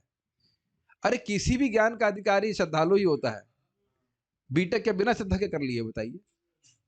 पता नहीं, अब श्रद्धा तो होगी ना, कुछ पढ़ रहे हैं कहीं पे, लेकिन यहाँ तो विशेष रूप से जिसको शास्त्र में श्रद्धा है। क्या श्रद्धा का अर्थ बताया मैंने? आदर बुद्धि। ये बहुत अच्छी बात है, ये बहुत सही बात है, ये सही है विश्वास। यद्यपि अनुभव नहीं है, ध्यान दीजिएगा, यद्यपि अनुभव नहीं है, लेकिन बात सही है, ये बात स्वीकार कर रहा है। My dear Zoom devotees, are you able to pick up this point? कितने लोग को हाथ बताइए, हाथ खड़ा कीजिए, अनुभव है कि कृष्ण का नाम कृष्ण से अभिन्न है? एक को भी नहीं, मेरे को भी नहीं। हाँ, नाम में कुछ हमको टेस्ट मिलता है, लेकिन अनुभव तो भाव स्तर पर प्राप्त होगा। तो क्या हम स्वीकार नहीं करेंगे? ये समझते हुए कि मैं बद्ध जीव हूं, मेरा अनुभव की क्या वैल्यू है, मैं तो बेवकूफ, इसमें हाथ खड़ा करने की जरूरत नहीं, सब पता है। हम लोग गधे नंबर 1 है, इसमें कोई डाउट नहीं तो कल भी पैदा ही क्यों होते, है कि नहीं? नीचो अपी, उसमें कोई डाउट नहीं है। हमारा ज्ञान है क्या, हम तो खुद ही नहीं जान रहे हम है कौन। तो मूर्ख नंबर 1 है, उसमें तो कोई डाउट ही नहीं है। लेकिन शास्त्र की बात सही है, ये बात व्यक्ति को स्वीकार करनी, इसे कहते हैं आदर बुद्धि, शास्त्रीय श्रद्धा। समझ में आया? अगर हमारी बहुत श्रद्धा है। अच्छा, एक और इंटरेस्टिंग बात है, श्रद्धा नहीं होगी तो जो बात शुद्ध गोस्वामी बोलने वाले हैं वो क्या विश्वास करने वाले हैं? समझ रहे हैं ना मेरी बात? तो फिर क्या बोलने का प्रयोजन है? आपने कभी अनुभव किया, आप बात बोल रहे हो, उसको विश्वास नहीं, तो क्या मतलब है बोलने का? समझ गए गुण क्या है श्रद्धा का?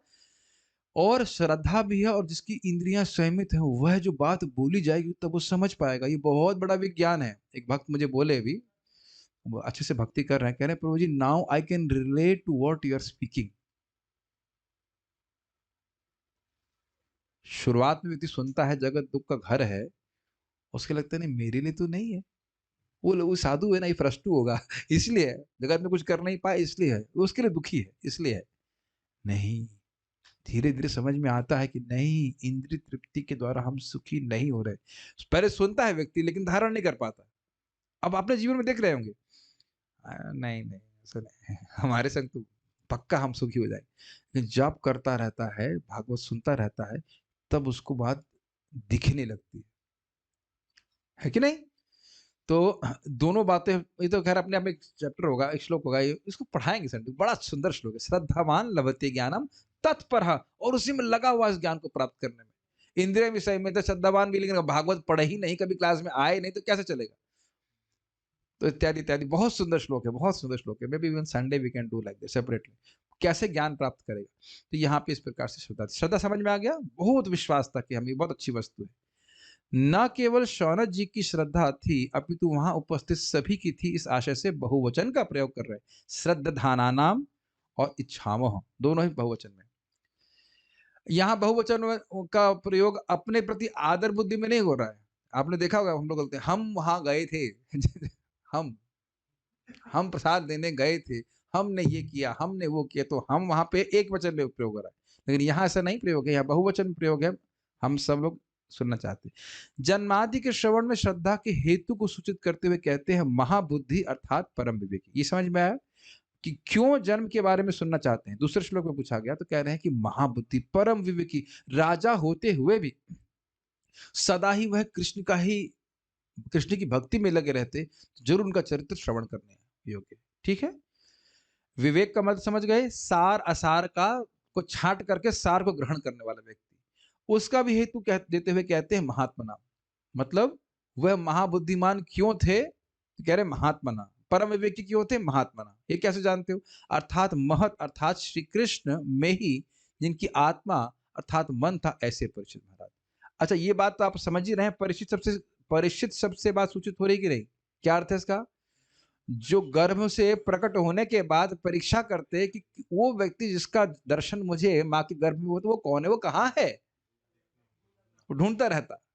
मैंने महाराज जी से पूछा था, महाराज परीक्षित महाराज जब जन्म लिए तो तब कृष्ण को देखे थे कि नहीं, तो महाराज बोले, थोड़ा चुप रहे महाराज, परम पूज्य वृंदावन चंद्र महाराज बोले कि देखे तो होंगे उनको, क्योंकि तुरंत तो कृष्ण डिसअपीयर नहीं किए गए थे भाई, भगवान उनको बचाए, 1 साल के बाद जन्म हो गया होगा या और पहले ही हो गया होगा, कौन जाने, हमको टाइम एग्जैक्ट नहीं पता, लेकिन ऑलमोस्ट ऐसा सुनते हैं कि सुभद्रा के गर्भ में अभिमन्यु ने अपने मृत्यु के 1 दिन पहले ही इनको स्थापित किया था। ऐसा सुना जाए, मैंने सुना, कितना सत्य है मैं नहीं जान रहा। तो आप मान के चलिए कि 1-2 महीने का गर्भ होगा, जो भी कुछ हो, तभी अटैक हुआ, जो भी रहा हो, तो 1 साल के बाद तो भगवान डिसअपीयर नहीं किए। इस तरह की युक्ति लगानी चाहिए, कृष्ण का स्मरण होता है इसमें। तो 1 साल बाद तो कृष्ण डिसअपीयर नहीं किए थे, तो यानी कि उनको भी देखिए, वाह इज इट नॉट, कृष्ण को आपने बचपन में देखा, माँ के गर्भ में देखा, और बड़े होकर भी कृष्ण को देखने का मौका मिले, क्या सौभाग्य है। डिटेल्स हमको नहीं पता, लेकिन देखे जरूर होंगे कृष्ण को। अरे एक और बात है कि पता नहीं इसमें वर्णन है कि नहीं, परीक्षित महाराज का जब जन्म हुआ होगा तो कृष्ण आए होंगे ना, यहाँ वर्णन नहीं है, लेकिन नेचुरल ही शुड हैव कम। भागवत में वर्णन नहीं है, लेकिन ये तो एक सोचने वाली बात है, पूछूंगा भक्तों से कहीं और कहीं पढ़ाओ।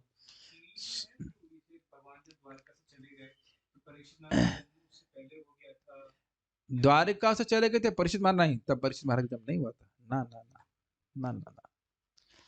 तो भगवान तो जब लौट के आए हैं तो कुरुक्षेत्र युद्ध के कुछ महीनों के बाद ही वापस आ गए थे, कतिपयान मासान, कुछ महीने रहे फिर इधर आ गए। तो जो भी रहा हो, लेकिन हम तो ऐसे यही समझ रहे हैं कि परीक्षित महाराज को देखे, भगवान को देखे। तो बात ये था कि परीक्षित महाराज लगातार परीक्षा करते रहते कि क्या वो रूप कौन है, वो कहाँ है। तो अब समझ गए इसका आशय कि उनका मन जीवन भर कृष्ण को ही देखने में, कृष्ण का दर्शन करने में ही लिप्त रहता था, आसक्त रहता था, इसलिए महात्मा कह रहे हैं। अतः उनकी संसार से विमुक्ति में तो संदेह नहीं है भाई, जिसका मन हमेशा भगवान में लगा रहा तो क्या गंतव्य प्राप्त होगा, भगवान का ही गंतव्य प्राप्त हुआ होगा, इसमें कोई संदेह नहीं है। इस आशय से कहते हैं कि शुकदेव गोस्वामी ने उनको ज्ञान का उपदेश दिया। मेक सेंस, इतने महान भक्त हैं और शुकदेव गोस्वामी ने उनको उपदेश दिया, निश्चित उनको सदगति प्राप्त हुई होगी। तो हम इसके बारे में सुनना चाहते हैं, क्या क्या उपदेश दिया। चलिए तात्पर्य, शुकदेव गोस्वामी ने महाराज परीक्षित को उनके जीवन के अंतिम 7 दिनों में दिव्य ज्ञान प्रदान किया, जिसे महाराज ने श्रद्धालु शिष्य की भांति ठीक से सुना। श्रद्धा का अर्थ हमने समझा रहे, अब समझ में आ गया होगा। लेकिन एक बहुत इंपॉर्टेंट बात हमें सीख रहे हैं कि ऐसा नहीं है कि पूरा जीवन अगर भक्ति करने को नहीं भी मिला तो आपकी सदगति नहीं हो सकती। कितनी इंटेंसिटी से व्यक्ति कर रहा है, इसका महत्व है, एक बहुत इंपॉर्टेंट बात है। श्रीमद् भागवत के इस प्रकार के प्रामाणिक श्रवण तथा कीर्तन का प्रभाव श्रोता तथा वक्ता पर समान रूप से पड़ता है। वाह! ऐसा नहीं है कि मैं बोल रहा हूं तो मुझे लाभ होगा, मुझे तो लाभ होगा। अगर गंभीरता से श्रवण कर रहा है तो श्रवण करने वाले को भी इसी प्रकार से लाभ होगा। It is just a matter of absorption. इसमें दोनों लाभान्वित हुए थे। मैं बारंबार बोल रहा हूं कि सबसे अधिक लाभ प्राप्त करना चाहते हैं इन प्रवचनों का, तो सबसे अच्छा है कि व्यक्ति सामने बैठ करके सारे काम छोड़ करके सुने। और मैं समझता हूं इनका भी वीडियो ऑन है, मैं देख रहा हूं उनको। आपको नहीं लग रहा कि क्लास आप लोग के लिए भी हो रही है कि नहीं? सोइए, फिर देखिए कैसे हम रिकॉर्डिंग में नाम लेकर के बोलते हैं। और आप महसूस करोगे, आप कुछ खाना बनाते हो, कुछ काम करते हुए सुनने का था, वह और एक एकाग्र भाव से सुनने, इसका बड़ा फर्क पड़ता है। बहुत फर्क पड़ता है, बहुत फर्क पड़ता है। बहुत सारे पॉइंट छूट जाएंगे और यू डोंट गेट कनेक्टेड। तो यहाँ बात है कितने ध्यान से सुन रहे हैं। भागवत में भक्ति के जिन 9 विभिन्न दिव्य साधनों का वर्णन हुआ है, यदि उनमें से सभी या कुछ का या किसी एक का भी ठीक से पालन हो तो वे समान रूप से लाभप्रद। तो ये बात आप शायद जानते हैं, नहीं पता। श्रवणम कीर्तन विष्णु स्मरण इत्यादि किसी एक भी अंग में बड़ी निष्ठा के संग पालन करेंगे तो भगवत प्रेम प्राप्त हो जाएगा। लेकिन मुख्य बात क्या सुनी आपने भी? निष्ठा, फिक्स्ड। और कठिनाई ये है कि लोग इस बात को नहीं समझते। अब कीर्तन हो रहा है, उसमें जप कर रहे हैं, और जब जप कर रहे हैं तो उसमें सो रहे हैं। अरे दोनों काम अलग अलग करना चाहिए ना। ये ये एक नहीं, बहुत बात गड़बड़ होती है। आप कीर्तन के समय जप नहीं कर सकते हो, कर सकते हो लेकिन वो सुनाई क्या पड़ पाएगा? या क्लास हो रही उसमें भी जप कर रहे हैं।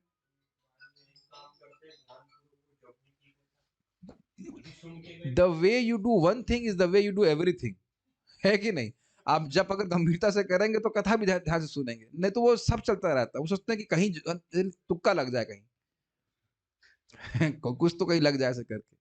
अब परीक्षित महाराज तो ये नहीं करते, भाई मुझे जब भी करना है आप कथा भी सुनाइए। जब कथा पे बैठे तो कथा पे बैठिए, जब कर रहे हैं तो जब कीजिए। ये एक सिंपल सी बात है, इसको समझ नहीं पा रहे हैं। और ये नहीं कि आप उसको बाईपास कर देंगे। महाप्रभु का शब्द है निष्ठा। निष्ठा होगी तो प्रेम की तरंग उत्पन्न होगी। ये मैं आप ही को उपदेश नहीं दे रहा हूँ, सभी को सीखना है। चाहे प्रसाद ग्रहण कर रहे हैं, चाहे जब कर रहे हैं, कुछ भी कर रहे हैं। यार मोस्टली डिस्ट्रैक्टेड। अच्छा, डिस्ट्रैक्शन अलग बात है, जानबूझ के डिस्ट्रैक्टेड तो उसको थोड़ा एकदम ठीक तरह से प्रभावित, लेकिन बिना श्रवण के तो बहुत कठिन। इससे बहुत बड़ी शिक्षा यह मिल रही है कि भक्ति के जिस अंग में आपकी रुचि भगवान दे रहे हैं उसको में लगना चाहिए। महाराज परीक्षित तथा सुखदेव गोस्वामी दोनों ही प्रथम 2 साधनों अर्थात श्रवण तथा कीर्तन के साधक थे। अतएव दोनों ही अपने प्रशंसनीय प्रयास में सफल रहे। दोनों को भगवान की प्रेम प्राप्त हुआ। दिव्य अनुभूति ऐसे ही गंभीर श्रवण तथा कीर्तन से होती है। क्या लिखा आगे? अन्यथा नहीं। अब आप देख रहे हैं कि हम क्यों हमने आश्रम में इस बात को बहुत एम्फोसाइज कर रहे हैं कि गंभीरता से आप सब यहाँ पे जो बैठे हो, मेरा बड़ा विश्वास है कि गंभीरता से भागवत सीखना चाहते हैं।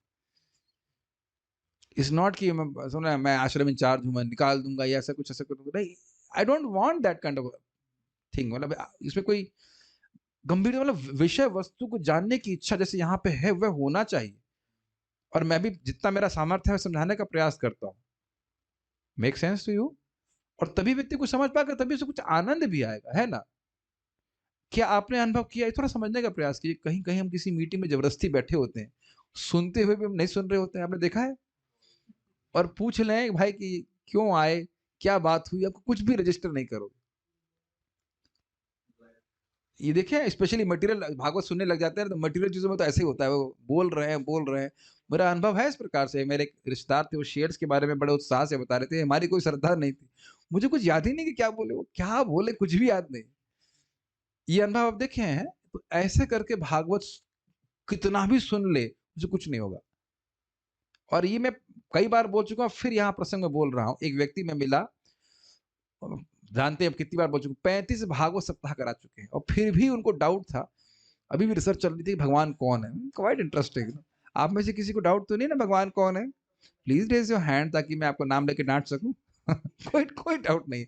अरे 1-2 प्रपात का छोटा पुस्तक पढ़ के समझ में आता है कृष्ण भगवान है। तो अब आप समझ रहे हैं कि देख लीजिए, उस वक्ता को भी विश्वास नहीं भगवान कृष्ण है, और सुनने वाले मुझे खुद बोले हम तो गायों के लिए धन इकट्ठा करने के लिए भागवत करा रहे थे। तो जो बात यहाँ प्रभुपाद जी बोल रहे हैं एकदम एक-एक शब्द अक्षरश पालन का होगा, तभी व्यक्ति को समझ में आएगा। क्या प्रभुपाद ने बोला? ऐसी दिव्य अनुभूति, भगवान की अनुभूति किससे होती है? गंभीर श्रवण कीर्तन। अब गंभीर का मतलब ये नहीं कि हम लोग हँसेंगे नहीं, हम लोग तो हँस भी सकते हैं, कोई दिक्कत नहीं। नो स्माइल ऐसा नहीं बोला। गंभीर means with a sincere serious desire, गंभीरता से समझने का प्रयास कीजिए। हँसते तो रहते ही, आप देखे नहीं महाराज कितना हँस प्रभुपाद जी कितना हँसते हैं आप, प्रभुपाद जी का ह्यूमर देखिए, खूब हँसाते हैं प्रवचन में, खूब हँसते हैं वो। ऐसा कुछ नहीं है, लेकिन सब विषय जानने की इच्छा होनी चाहिए, ये बात बोले। इस कलयुग में गुरु तथा शिष्य संबंधी, ये बड़ा रोचक है। देखिए प्रभुपाद विनोद कर रहा है, बहुत सुंदर। इस कलयुग में गुरु तथा शिष्य संबंधी एक विशेष प्रकार का विज्ञापन हो रहा है। ये मैंने पढ़ा है। उन गुरु और शिष्य के संबंध में मैंने उस किताब में पढ़ा है जब वक्त नहीं था। कहा जाता है कि गुरु द्वारा उत्पन्न विद्युत धारा के द्वारा शिष्य में आध्यात्मिक शक्ति प्रविष्ट हो जाती है, जिससे शिष्य को उसका आघात अनुभव होता है। मानो कोई गुरु जी जो है वो ट्रांसफार्मर है ना, क्या है कि नहीं? गुरु ट्रांसफार्मर तो होता है आध्यात्मिक रूप से, लेकिन बिजली का करंट वाला ट्रांसफार्मर नहीं होता है। इससे वह अचेत हो जाता है तथा गुरु तथा कथित आध्यात्मिक निधि के क्षीण हो जाने पर रोता है। इस युग में इस तरह का झूठा विज्ञापन चल रहा है और निरीह जनता इस ऐसे विज्ञापन का शिकार बन रही है। ये समझ में आया आपको? मैं नाम तो नहीं रख सकता हूँ, यहाँ पे बता रहा हूँ। हुआ ये कि जो गुरु जी थे, उनके बाद प्रसिद्ध विवेकी व्यक्ति पहुंच गए, समझ गए कि हमें भक्ति का आनंद दीजिए, अपने साधना का आनंद दीजिए। तो आप समझ गए मैं क्या बोल रहा हूँ। ठीक है। तो गुरु जी ने उनको स्पर्श किया और वो एकदम बेहोश हो गए। उनको ऐसा लगा करंट आ गई, ऐसा किया। बेहोश हो गए। और फिर गुरु जी कह रहे हैं, जो मेरे पास था वो मैंने तो सब दे दिया, अब मैं भिखारी बन गया हूँ। अब आप ये बताइए, जब सब जानते हो कि भाई यहाँ मैं क्लास दे रहा हूँ, तो मैं सब भूल गया ना? जो भागवत ज्ञान देने में तो मैं कोई कसर रख नहीं रहा हूँ, सारा जितना पता वो दे रहा हूँ, और सब मेरे पास खाली हो रहा है कि नहीं? खाली हो रहा है कि भरता जा रहा है और अधिक भरता रहा है। तो कहाँ शास्त्र में, और देखिए भागवत में कहीं ऐसा नहीं लिखा है कि सुखदेव गोस्वामी अंत में बोले भाई मैंने आपको सारी भागवत बोल दी, अब मेरे पास खाली हो गई, अब मैं कुछ बोल नहीं सकता। और फिर से वेद व्यास जी के पास जाऊंगा, नहीं। लेकिन ये देखिए ना, वेद व्यास जी के पास कैसे जाएंगे? वेद व्यास जी तो खाली करके सुखदेव सुखदेव गोस्वामी को दे दिए, और सुखदेव गोस्वामी खाली करके परीक्षित महाराज को दे दिए, और परीक्षित महाराज चले गए। भगवान के नाम तो खाली हो जाना चाहिए था कुछ। और सूत गोस्वामी दे दिया तो उसके बाद खाली हो गए। सूत गोस्वामी के तो देने वाले में 28,000 लोग थे। नहीं, ऐसा नहीं होता है। आप ही तो ध्यान दीजिए, ज्ञान का जितना विस्तार करेंगे उतना बढ़ेगा। ये समझिएगा, अपने जीवन में जन्म जन्मांतर पता नहीं कितने जन्म होंगे, जो इस जन्म में आप धन देते हो वही घूम के वापस आएगा। जो इस जन्म में आप ज्ञान दे रहे दूसरों को वही घूम के वापस आएगा। अग्रे धावती धावती, आपके आगे आगे भागेगा। ये बहुत सुंदर बात है, बहुत सुंदर बात है। एकदम से वो ज्ञान भगवान की कृपा से आने लगेगा। दिए हैं दूसरों को तो लौट के आएगा, और कई गुना मात्रा में आएगा। इसलिए बहुत उत्साहित रहता हूँ ज्ञान देने में, कोई कठिनाई नहीं है। और सभी लोगों से अनुरोध कर रहा हूँ, आप पढ़ाओ गीता भागवत, देखो वही घूम के वापस कितना मात्रा में आएगा। यही श्लोक आप कहो कल मैं क्लास दूं, आप क्लास दें किसी को, अब देखो आपका दिमाग घूम जाएगा। 1 हफ्ता लगेगा, 2 4 5 घंटे लगेंगे समझने में, क्या बोला था, ये था ही था। सबकी लालसा होनी चाहिए, और मिल जाएंगे आपको लोग भगवान के बारे में बोलने के लिए। वो मस्ट डू दैट। एनीवेज, तो इस प्रकार से नहीं होता है। और प्रायः इस प्रकार की बात सुनकर लोग सोचते हैं गुरु जी हमें कुछ ऐसे, मेरा हाथ देख रहे हैं ना, ऐसे आप लोग कुछ करंट लग रहा है इस प्रकार से? नहीं, कुछ कुछ छू देंगे हम, भजन कुछ ना करना पड़े और छू देंगे ऐसे करके। एक भक्त बता रहे थे कि सचिदानंद महाराज से वो दीक्षा लेना चाह रहे थे। मुझे बड़ी अच्छी बात लगती है, बहुत अच्छी बातें इंटरेक्शन में आ जाती हैं। तो महाराज के पास गए कि महाराज आपसे मैं दीक्षा लेना चाहता हूँ, तो मैं आपकी पुस्तकें पढ़ रहा हूँ, प्रवचन सुन रहा हूँ। तो महाराज बड़ा अच्छा शब्द बोले, कहे फॉलो माई वर्ड्स। बहुत अच्छी बात लगी। भाई आप शिष्य बनना चाहते हो, गुरु जी जो बोल रहे हैं कैसे जप करो, भक्ति करो, वही नहीं सुनना चाहते तो गुरु जी का टच करके कुछ कर देंगे। और ये मान लो होता तो बड़ा आसान हो जाता है, इज इट नॉट? मैं तो बहुत उसका उपयोग करता। मान लो टच करके सब आश्रम ज्वाइन कर रहे होते तो बस आ जाओ पास में आओ। नहीं नहीं नहीं नहीं, बाद में मिलेगी, बाद में मिलेगी, अभी नहीं, है ना? लेकिन संभव नहीं होता है ऐसा, टच पच से कुछ नहीं होता है। चलिए समझ में आ गया, ये सब नहीं होता है। प्रामाणिक तरीका है श्रवण कीर्तन करने का। किंतु सुखदेव गोस्वामी तथा उनके महान शिष्य महाराज परीक्षित के आचरण के विषय में हमें ऐसी लोक कथाएं प्राप्त नहीं। क्लियर है। मुनि ने अत्यंत भक्ति पूर्वक श्रीमद् भागवत सुनाई थी और राजा ने उसे अत्यंत नियम पूर्वक सुना था। एक अभी कहा जाए कि बड़े प्रेम से सुना था, बड़े आग्रह आग्रह समझते, उत्सुकता से सुना था।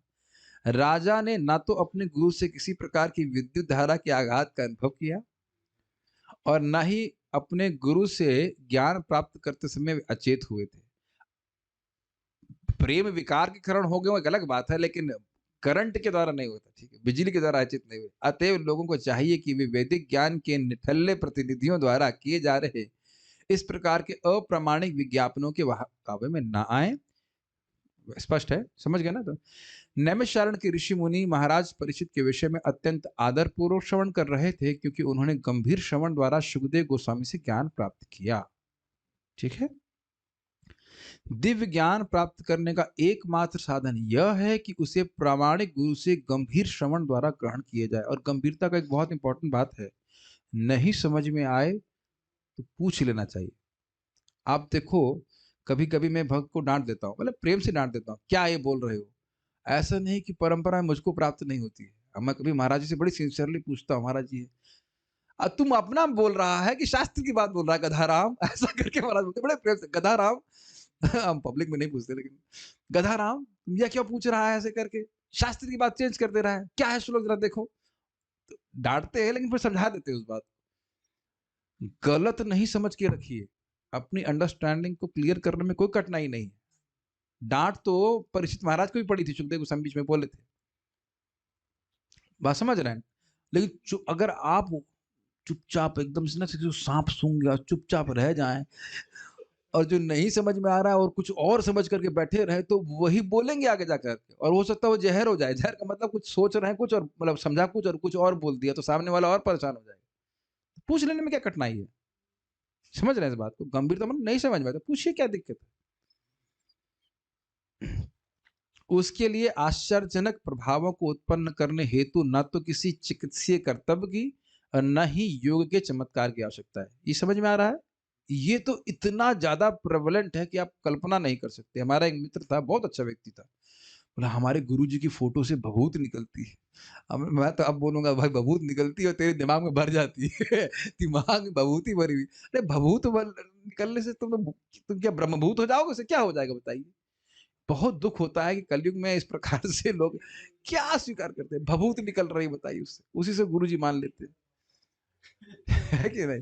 तो इस प्रकार के छोटे छोटे चमत्कार को सुनकर गुरु स्वीकार करते हैं। यह विधि सरल है, लेकिन एक निष्ठ होने पर ही मनोवांछित फल मिल सकता है। इसको समझ लीजिए, फिर रुकेंगे। क्या विधि है? गुरु से गंभीरता से श्रवण किया जाए, और ये बहुत सरल है, क्योंकि गंभीर होने में कोई कठिनाई नहीं। क्या 10 साल के बाद गंभीर होंगे? आप आज से ही गंभीर हो सकते हैं, हम सब लोग हो सकते हैं, ठीक है। और मनोवांछित फल क्या है बताइए? भगवान का प्रेम। तो श्रीमद् भागवतम और हरे कृष्ण मंत्र, ये दो पकड़ करके चलिए। बाकी चीजों में कोई योग्यता भी हो सकती है, लेकिन इनमें कोई योग्यता नहीं, केवल एक ही योग्यता बोले, गंभीरता से व्यक्ति जाप करना चाहे, गंभीरता से व्यक्ति भगवान का बारे में श्रवण करना चाहिए। ये अपने आप में सिद्धि देने में परफेक्ट है। भागवत विधि कहलाती है। और ऐसा मत सोचिए कि मेरे को अच्छा लगता है तो मैं ही बोल रहा हूँ। श्रीमद् भागवत में एक के बाद एक, एक के बाद एक, एक के बाद एक बारंबार श्रवण कीर्तन को जितना अधिक महत्व दिया गया है, और किसी साधन को नहीं दिया गया। और आप प्रैक्टिकल देखिए ना कि किस प्रकार से श्रवण कीर्तन का प्रभाव चित्त पे तुरंत होता है, अन्य किसी साधन को ले लीजिए नहीं होता। या अन्य साधनों पर विश्वास इसीलिए है क्योंकि सुना है उसके बारे में। Make sense? तो ये सब हमने सुना। तो अब मैं I will allow devotees to ask questions live. If you want I can raise hands via Zoom and I can allow. हमारे पास 10-5 मिनट हैं, हम इसको रखेंगे प्रश्न को। अगर आप कोई प्रश्न करना चाहते हैं तो बोल करके कर सकते हैं।